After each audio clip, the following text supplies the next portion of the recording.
Qatar, abuse of World Cup workers exposed. From the 31st of March 2016, migrant workers building Khalifa International Stadium in Doha for the 2022 World Cup have suffered systematic abuses, in some cases forced labour, Amnesty International reveals in a new report published today on 31st of October. So 31st of March 2016, I should say. The report, The Ugly Side of the Beautiful Game, Exploitation on a Qatar 2022 World Cup site, blasts FIFA's shocking indifference to appalling treatment of migrant workers. The number of people working on World Cup sites is set to surge almost tenfold to around 36,000 in the next 2 years. The abuse of migrant workers is a stain on the conscience of world football. For players and fans, a World Cup stadium is a place of dreams. For some of the workers who spoke to us, it can feel like a living nightmare, said Amnesty International Secretary General Salil Shetty. Despite 5 years of promises, FIFA has failed almost completely to stop the World Cup being built on human rights abuses. The report is based on interviews with 132 migrant construction workers rebuilding Khalifa Stadium, set to be the first stadium completed for the tournament and slated to host a World Cup semi-final in 2022. A further 99 migrants also interviewed were landscaping the greenscapes in the surrounding Aspire Zone sports complex, where Bayern Munich, Everton and Paris Saint-Germain trained this winter. Every single gardener and construction worker who spoke to Amnesty International reported abuse of one kind or another, including squalid and cramped accommodation, paying large fees between $500 and $4,300 to recruiters in their home country to get a job in Qatar, being deceived as the pay or type of work on offer. All but 6 of the men had salaries lower than promised when they arrived, sometimes by half. Not being paid for several months, creating significant financial and emotional pressures on workers already burdened with heavy debts. Employers not giving or renewing residence permits, leaving them at risk of detention and deportation as absconded workers.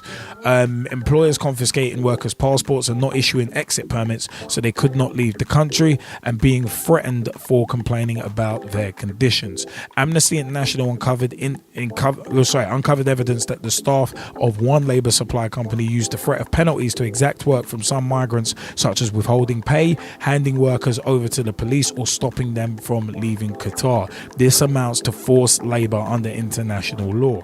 The workers, mostly from Bangladesh, India and Nepal, spoke to Amnesty International in Qatar between February and May of 2015. When Amnesty International researchers returned to Qatar in February 2016, some of the workers had been moved to better accommodation and their passports returned by companies responding to Amnesty International findings, but other abuses had not been addressed.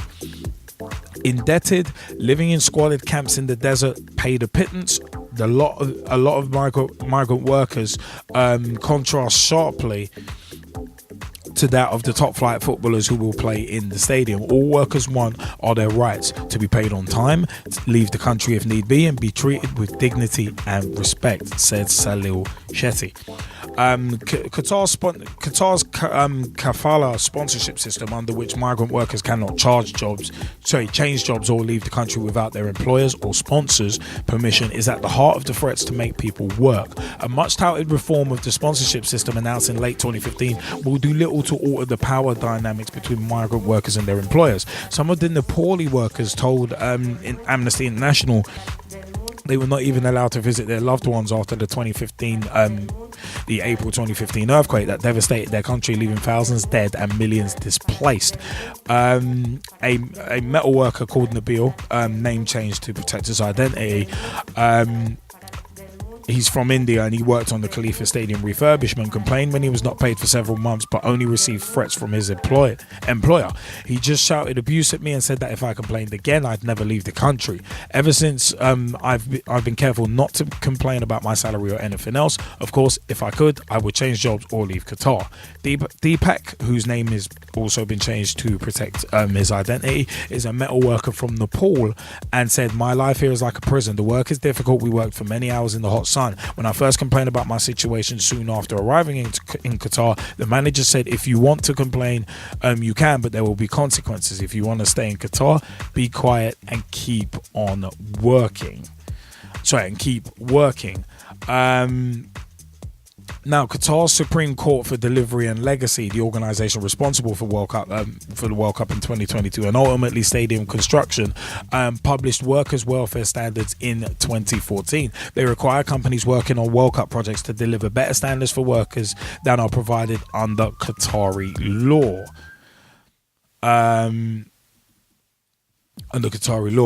The Supreme Committee has shown commitment to workers' rights and its welfare standards have the potential to help, but it is struggling to enforce those standards. In a context where the Qatari government is apathetic and FIFA is indifferent, it would be almost impossible for the World Cup to be staged without abuse, said Salil Shetty.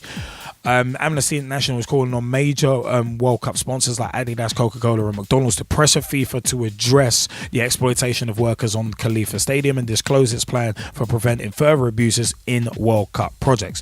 FIFA should push Qatar to publish a comprehensive reform plan before World Cup construction peaks in mid-2017. Essential steps include removing employers' power to stop foreign employees from changing jobs or leaving the country, proper investigations into the conditions of workers and stricter penalties for abusive companies. FIFA itself should carry out and publish its own regular independent inspections of labour conditions in Qatar. Hosting the World Cup has helped Qatar promote itself as an elite destination to some of the world's biggest clubs, but world football cannot turn a blind eye to the abuse in the facilities and stadiums where the game is played, said Salil Shetty. If FIFA's new leadership is serious about turning the page, it cannot allow its Showcase Global event to take place in stadiums built on the abuse of migrant workers. Khalifa Stadium is part of the Aspire Zone Sports Complex, whose Aspire Academy training and Aspetar medical facilities have been used by some of the world's biggest football clubs. Some of the world's biggest football stars may already be training on pitches grown and maintained by exploited migrant workers. They could soon be playing in stadiums built by them too. It is time for football's leaders to speak out or be tainted by association, be they global football brands like Bayern Munich and PSG or major sponsors like Adidas and Coca-Cola. Now, a couple of questions come out of this. G-Man, I want to ask you, and then I'm going to throw this out to the Skypers as well.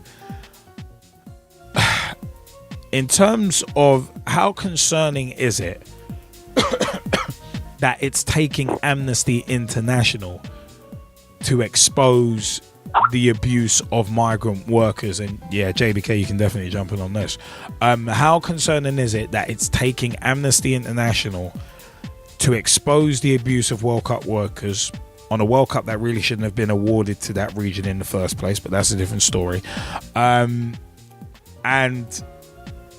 what is your view on how bad this forced labour is with the squalid, cramped accommodation, and also FIFA acting indifferent and the Qatari government being apathetic? It will be almost impossible for the World Cup to be staged without abuse. Does the responsibility then fall completely onto sponsors and the teams playing in the tournament to take a stand? I've got to say,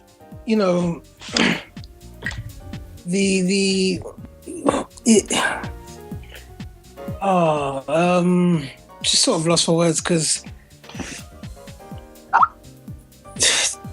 we've got to say this is one of the world's biggest games, one of the world's biggest competitions, being the World Cup. And, I have always been an advocate of the World Cup going to other regions of the world apart from the most developed countries and, the major countries. I've said that in the past, yeah. But it would be rather hypocritical of me to even try and defend the situation which is going on over in Qatar. It's absolutely, it sounds disgusting, to be honest. No one should be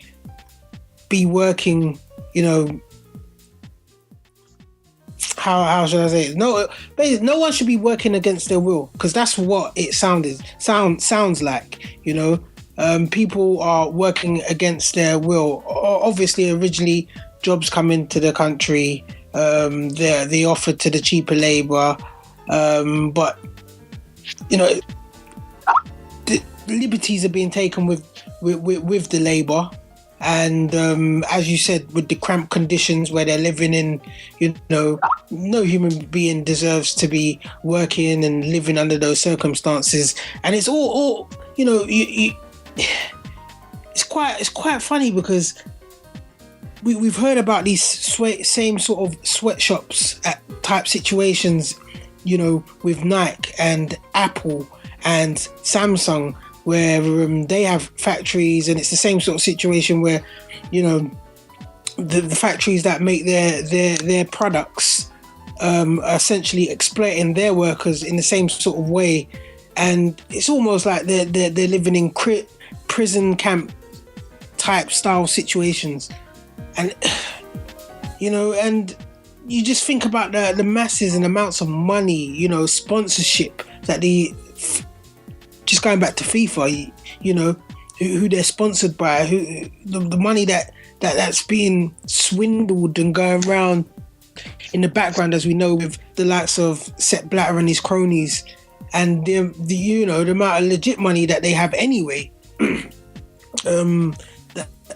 that's in there, you know.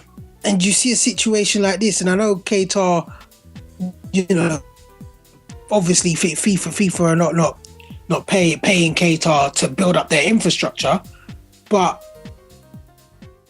wasn't the argument was that if a country of, you know, that size and you know, with the lack of facilities, you know, wasn't able to build the infrastructure needed, yeah, in a ethical manner, should they really have the World Cup? That is an argument to be had, because is it too late to take it away from them? Because for me, that is absolutely disgusting. And you know, at this stage, there's nothing more I can say. It's just a feeling of disgust, Liam. No, I can't blame you. I mean, it's. Do you know what? Before I jump in with my view, I want Jamie Bailey to jump in on this, because he's had quite an interesting view in the Skype chat. Would you like to articulate that for the people, Jamie? What you've said in the Skype chat, because that's actually quite interesting. Yeah, I'm looking at it as everybody's jumping on this migrant workers thing and blah blah blah. Football is football. Football shouldn't be about the politics about it. If what's it, Amnesty International? Yeah, it's Amnesty International's report. If Amnesty International want to get involved, then that's cool. That's fine. How are you gonna service them just to have money in their pocket for the rest of their lives? That's what I want to ask Amnesty International. How are you gonna make them feel like they've worked for something? How are you gonna when we had Highbury, when we had the old Trafford, when we had the Anfield that's not being built up again now, when we had all of those places, yeah, they would probably had a few stingy things happening, and thinking, all right, I don't really want to work here and blah blah blah. But you know what? A man has to work, and if he's not working, then he's gonna look like a bum. And if he wants to look like a bum, that's fine by him. But the standard of his family is saying, if you're going to earn some money and gain some respect, you're going to have to go through some serious sacrifices. So I look at it as a coaching sense. I'm going to have to pay maybe up to $1,000 just to get my level 3. That's $1,000 out of my money that I can probably make back within 4 or 5 years working with an academy. But I'm working hard enough just to get to the academy, so that when I go for my level 4, I'm going to say, you know what, the academy's treated me well, and I can go to level 4 and say, can I work with a club? They say we haven't got any space at the moment. All right, I'll find another place. We're going all the way to Qatar just to complain about something of migrant workers not being able to live nice and blah, blah, blah. Listen, go into work, live your life, come out. That's it. That's simple. Once the place is built, you can say that's my legacy. I built that brick that's on at the bottom of that stadium, or I put those lights up when the stadium was pretty much nearly done. All of this talk about politics of they shouldn't be working like this and they shouldn't have this. You know what? That's up to them. If they don't want to work, that's cool. We'll find another person to work. If all of them start quitting, then to me that's just telling me that your pride is bigger. Your pride and your ego is big enough just to say to your family, "I don't care about you." That's how I'm looking. That's my opinion. That's how I'm looking at it. Because I'm not, as far as I'm concerned, the working man shouldn't be having an ego issue when he hasn't even picked up a paycheck. The thing is though, this is not an ego. This is not an ego thing at all. This is about basic human rights, and it's one of them was I on a personal note, I would urge you to go to Amnesty International's website and read some of the reports they've done, because this is actually not the first one. This is not the first time they've flagged up about human rights abuses in Qatar. It has been going on for a while, and Amnesty International have been discussing this publicly for a good long time. The footballing world, of course, is going to sweep it under the rug because any sort of corruption, just look at the FIFA scandal. We've done shows on that. We're not going to delve into that again until there's some sort of conclusion, but the facts are there.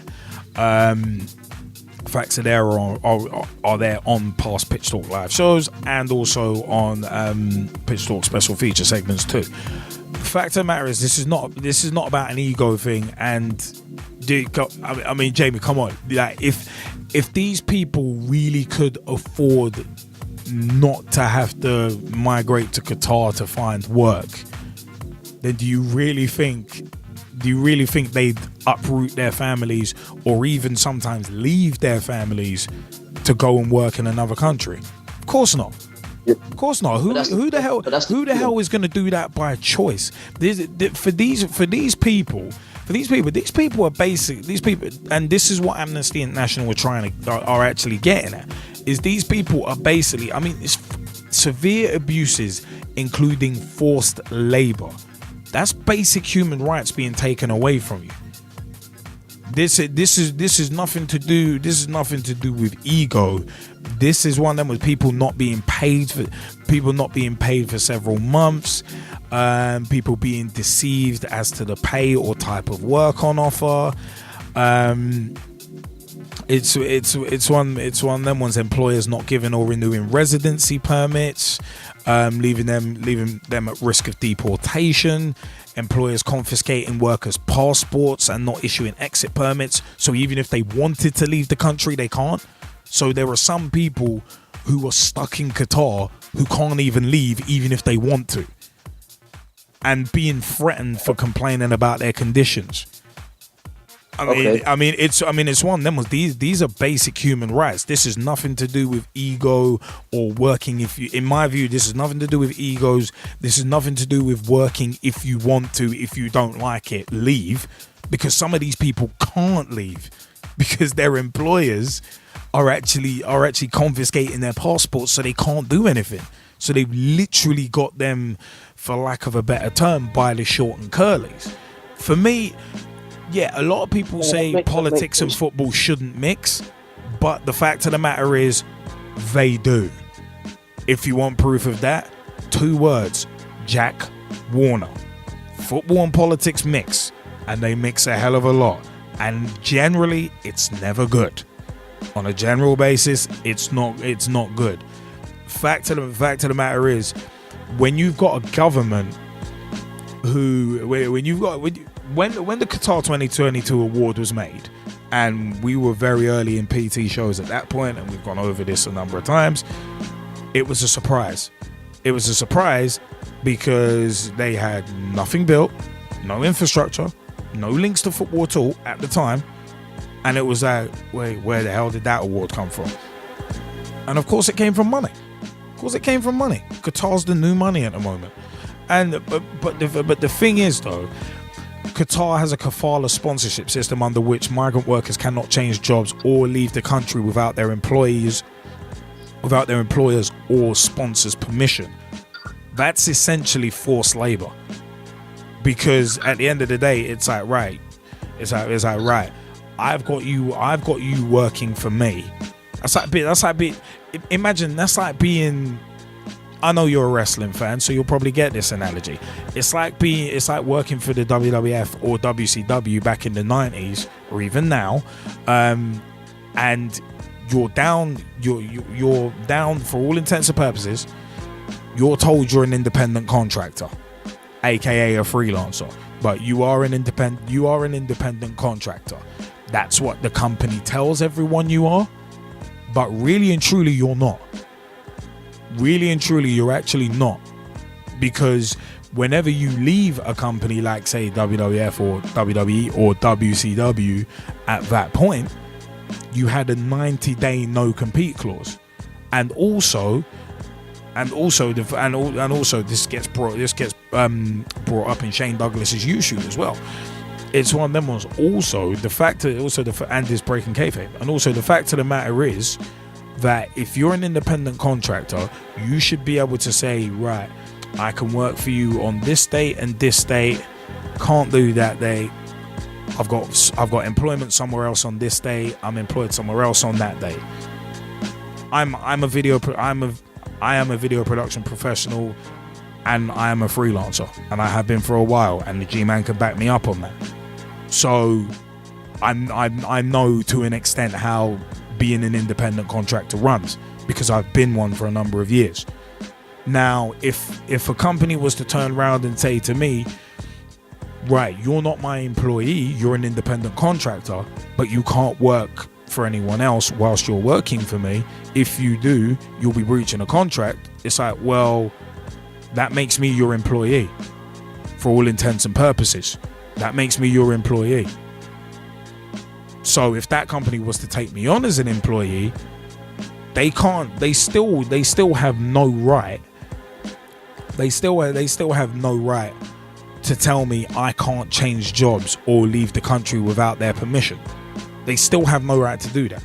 It's a basic human right. If I don't like the job, I can leave and find another one. It's a free market. It's free market economy. It's actually, funnily enough, the European Court of Human Rights. So one of them was, that's why a wage cap will actually never work in football, because of the European Court of Human Rights. You can't limit how much someone can make. You can't limit what they can do.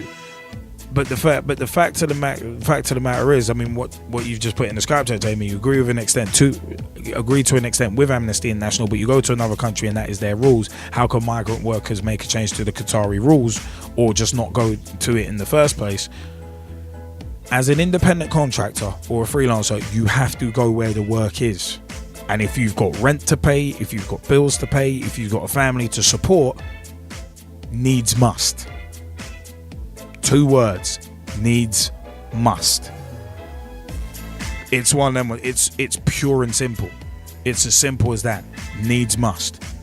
And this Qatari system is taking advantage of that to the extreme, where it's not only saying, right, you can't work for anyone else, you can't leave the country without my permission. Even when Nepali people had lost family members, had lost family members last year, it was a case of they couldn't even go back and see their families and check on their families because obviously if your passport's confiscated and your employer says no, you can't go. You ain't got no recourse, and you get reprimanded for it. And yeah, it is an autocracy. It really is, and that is a problem with the rules. But with entities like Amnesty International speaking up against it and migrant workers speaking up against it, those rules can end up being changed so that people get treated fairly. so that people get treated in a humane fashion. That's what this is really about. Humane working conditions, humane working stipulations. And football, on a lot of occasions, football has had a chance to show a shining example and be a leading light, whether it be to do with racism, homophobia, or any number of things. And football as a game has really dropped the ball on a number of them. Racism especially. Football has really dropped the ball on it when the game has had a chance to be progressive. But for me, it's a case of Salil Shetty has a couple of really interesting quotes. Hosting the World Cup has helped Qatar promote itself as an elite destination to some of the world's biggest clubs, but world football cannot turn a blind eye to abuse in the facilities and stadiums where the game is played. That is crucial. And also, if FIFA's new leadership is serious about turning a page, it cannot allow its showcase global event to take place in stadiums built on the abuse of migrant workers. And it's time for football's leaders to speak out or be tainted by association, be they global football brands like Bayern Munich and PSG or major sponsors like Adidas and Coca-Cola. The irony with a sponsor like Adidas and the apparent sweatshop conditions, there is an irony in there. Of course there is. So you kind of almost have to take someone like Adidas out of it. But the point is there. If the footballing powers that be are serious about saying, oh, it's for the game, we're doing this for the game, if Gianni Infantino is serious, then he's got to be involved in working out deals with the government to get more humane conditions for those actually building facilities for football to be played in. Because you can't separate football and politics. You really can't. As much as they should be separate, you can't. And FIFA, oddly enough, has its rules about, governments can't get involved in football. They can't get involved in kind of like day-to-day running and that kind of thing. But then at the same time, it happens both ways anyway. It's usually football getting involved with politics rather than the other way around. So there's a hypocrisy right there. But the fact that the rules basically not only allow exploitation, but they advocate exploitation is a disgrace, and that does need to be changed. And that's what Amnesty International are trying to get at. In my opinion, the abuse of migrant workers is a stain on the conscience of world football. It really is. It really is. And that's from Amnesty International's Secretary General, Salil Shetty. And see, the worst thing about this is, this may not be a political soapbox, but despite 5 years of promises, FIFA has failed almost completely to stop the World Cup being built on human rights abuses. So, as much as, Jamie, I respect you for saying it, but the fact of the matter is, it's like, this might not be a political standoff, but the fact of the matter is, FIFA have made it that way by promising that this stuff wouldn't happen. So it's one of them ones. Like that. I mean, Gman, did you want to jump in, and do any of the other Skypers want to jump in as well on this? Is this still about still about the Qatar and the abuse of World Cup workers? Yeah. No, I just want to say, there's points to what Jamie was saying. Again, playing devil's advocate, I understand where he's coming from when he's speaking about, they need to work, and if they put themselves in a predicament, then they can't really moan, because, they must have known, that's how that country operates. They must, if you get what I mean, it's like. But but then they were deceived though. This is the thing, being deceived as to the pay or type of work. If people are not allowed out of the country to whistleblow on it, how are other people going to find out? Because most of these migrant workers, they won't have a laptop or a computer to do research like that.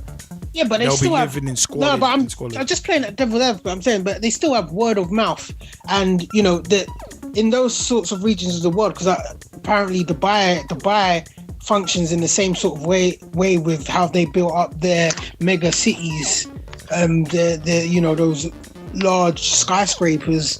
You know, there's been complaints about their issues with how they treat migrant workers, and basically it's a form of slave trade in terms of how they bring people into the country, like you say, take away their passports. But no, what I was just saying, playing devil's advocate, I do understand where Jamie's coming from, but I'm fully in agreement with what you've articulated. And I said, maybe it's too late for, you know, something to be done about it. In terms of, you know, stripping them off the World Cup, because FIFA have had many chances to do it, but they seriously have to think about the future of who they give the competition to, because like I said, I'm an advocate of it going to countries outside the borders of the wealthy. You know, I like seeing the World Cup in China. I like seeing the World Cup in the likes of South Africa. I love the idea of the World Cup going to Qatar. I love the idea, but you know, and even Russia, even though there's a racial problem in Russia, I love the idea of it going there, because it's gonna have to break down barriers. But there are the problems that come with it, and you know, if the problems are more of an overriding factor, then maybe some of these countries should be punished in terms of being stripped of their allocation. Yeah, no, I mean, I totally agree with it. I mean, you can't be building things based on the blood of others, based on the sacrificing of basic human rights of others. You can't do it. You can't do it. And I mean, Jamie brings up an interesting example about the World Cup in South Africa was built on migrant workers just working. They could have complained but didn't. There were people dying during the construction of that stuff. You know that, right? Same in Brazil as well. When they were building certain grounds or repairing certain grounds, there were deaths. So this is not something to play with. This is not people not complaining out of choice. As said, some of these people can't complain.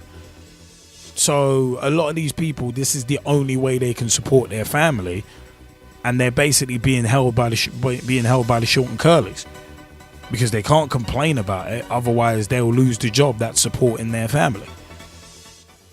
So it's not as simple as could have complained but didn't. It's a case of, well, if you complain, you lose the little bit of money you are getting. I mean, Jamie, you want to jump in quickly before we move on? Yeah, just wanted to sort of articulate that last bit that I had. Basically, what I'm trying to get at is again, obviously, if they don't have the sort of tools just to kind of do their research, then they might have word of mouth. Okay, fair enough. Amnesty International, I like what they're doing, and I understand what they're doing, but again, I might not be as loyal to the worker as I am to the customer. I would like to see it as if you're working just to earn money. Okay, if you're not earning that money, then you can have something to complain about. If you're not, if they're making a promise like FIFA did, and FIFA are not really doing anything, and you know that Qatar's not going to give you the option of leaving just to kind of do the whistleblowing, fair enough. But overall, people are forgetting one little fact of life. You have to sacrifice something in order to feel happy about something else. And yes, as much as that sounds, not your basic human rights, though. Yeah, but as much as you really want to, that sounds so cold and heartless. Hey, listen, there's a lot of coaches out there right now. Take away the whole coaching system. You go out to the streets of London, you go out to the streets of America, you go out to the streets of Germany, you go out to the streets of all these built up places, and you'll still find homeless people on the streets. So really and truly, the migrant workers don't have it any better, but they haven't got it any worse. So it sounds very cold and very heartless, but I'm seeing it from two sides. The loyalty side to the workers is, you know what, go and sort out what's happening with your rights, because that's not right. But then I'm looking at it. If I went to my boss at the ledger company that I'm working at, I say I'm not working today. Hey, listen, they'll find somebody else just to put me in my place, and they'll be thinking, well, if he's done, I can take. You might be working 2 days, but now you're working 0. So therefore, we don't need you. That's just how it gets. That's how it works. If a person dies, yeah, as far as I'm concerned, that is really bad. But South Africa really turned out to be a very good spectacle. Yeah, it was a good spectacle, but it's not without blood on its hands, and a lot of it. There were a lot of exposés. There were a lot of exposés about that. I mean, you look at the protests, even during the Confederations Cup a couple of years ago. You look at the protests that were happening during that because of who was paying for the stadiums. No, and this is the thing. It was going to happen anyway, and the reason why is because everybody's now got a voice. So when they didn't have it back in the 90s and 2000s, where everybody was getting higher for drugs and methane, going to Ibiza and all of that. Now they've got a voice and saying, well, you might be getting higher off of my money, but I'm now taking my money back. So now, what drugs are you going to be buying? Simple as that's all it's coming down to. I don't know. There's a bit of a different argument to basic human rights violations and abuses, but I get what you mean. But that's kind of swinging a completely different way with the argument. In all honesty. The way that I'm going with it is what I'm trying to say is that now everybody's got a reason to have an opinion, or they've got a voice, whereas probably about 10 years ago they didn't have the voice. So taking away the drugs and all the other stuff, really, that's all it is nowadays. It's because of the media and because of the unscrupulous way of things. Everybody's now got a voice to say, oh, well, I don't like this. Whereas 10 years ago, you could have made 100 grand easy with nobody asking you any questions. Yeah, but the thing is, though, like, I thoroughly believe an injustice anywhere is an injustice everywhere. And the fact of the matter is, just because people didn't have a voice to speak out against stuff previously, it doesn't mean they shouldn't have it now. I mean, and the fact that people do have ways to speak out against injustices, it will mean that injustices happen a lot less frequently, which is a good thing. If we're aiming for an equal and just society, then that's nothing but a good thing. And if anything, that should be encouraged. It's one of them ones. I mean, if there's human rights violations going on just to facilitate football, that's a disgrace. That's not on. To facilitate anything, it shouldn't be at the cost of basic human rights for someone else. It's like a professional playing football getting paid thousands of pounds every week. It shouldn't, like, them doing that should not be at the expense of someone else's basic human rights. This is what we're talking about here. We're talking about something that is bigger than football. This is a humanity thing. This is not these people sacrificing. Bear in mind, this is not these people sacrificing their human rights. These people are having their human rights taken away from them. It's two different things to sacrifice something voluntarily in comparison to having it taken away from you. That's two completely different things.